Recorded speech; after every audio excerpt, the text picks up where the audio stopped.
Good evening, everyone. This is Maurice from the Triple M Model Railroad. Yes, we are back with the GEVO again.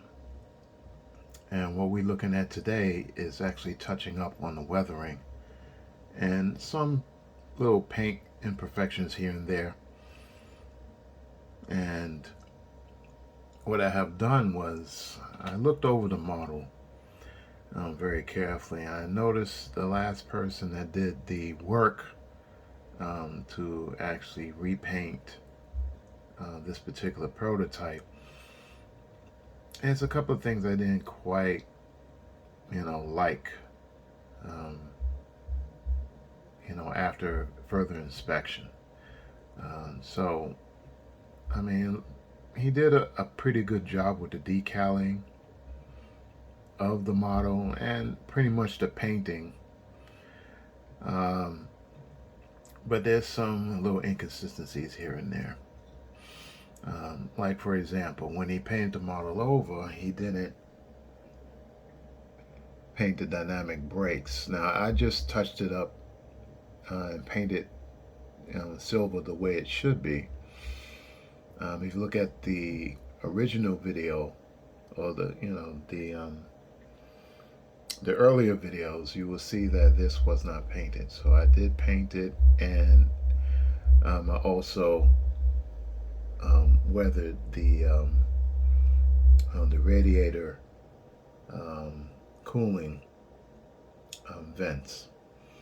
Now you have to do this up top, but I will get to that later. I need to get some powders. But what I did, I used this stuff from these pencils from AK, these weathering pencils, and they actually work very well. I used that to actually fill in the black inside the dynamic brakes vents and all the other vents here. I mean, you really don't see too much because of the way the lighting is, but if you angle it a certain way, it would actually show better. Now, I have to shoot it with a clear coat, which I forgot to get from the hobby shop. So I will be there this weekend to take care of that. So I had to get some flat to shoot it, and I'm going to try to find some CSX blue to make some adjustments here and there, and maybe even a CSX yellow that's actually the right color or the right shade. And they used, it's hard to get a right shade of any color, to be honest with you. It's very difficult, even for actual model railroad prototypes or even cars or whatever. Getting the right shade can be a tough task. So what I'm going to do the other side, which I have not done. I'm going to do the other side, and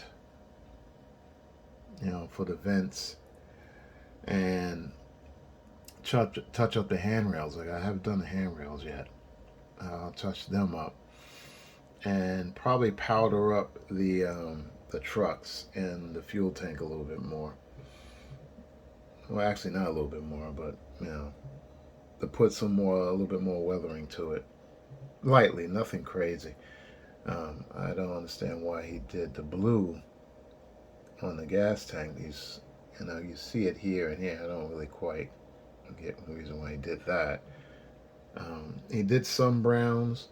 You really can't see it. I think the other side shows it better. And also another thing I noticed, what he did with the glass, he scratched the glass up to give it some kind of, like, it's dirty, but I mean, that's a real poor way to do it, to be honest with you. So actually I'm going to touch that up too with some kind of gloss clear coat put over it, because that does not, I'm going to be honest with you, that does not look good. I really don't like that. So I want present this model to him, in the best way it can be. I know I had it for a while, and I know he's getting impatient, but just a little bit more. and we can get this thing done. So I'll be still working on it. Probably next week it will be complete, basically. So that's what I'm shooting for next week. So that's it. Just a quick one and done video on the progress of the CSX GEVO. And have a good evening. Please like and subscribe. Thank you for watching.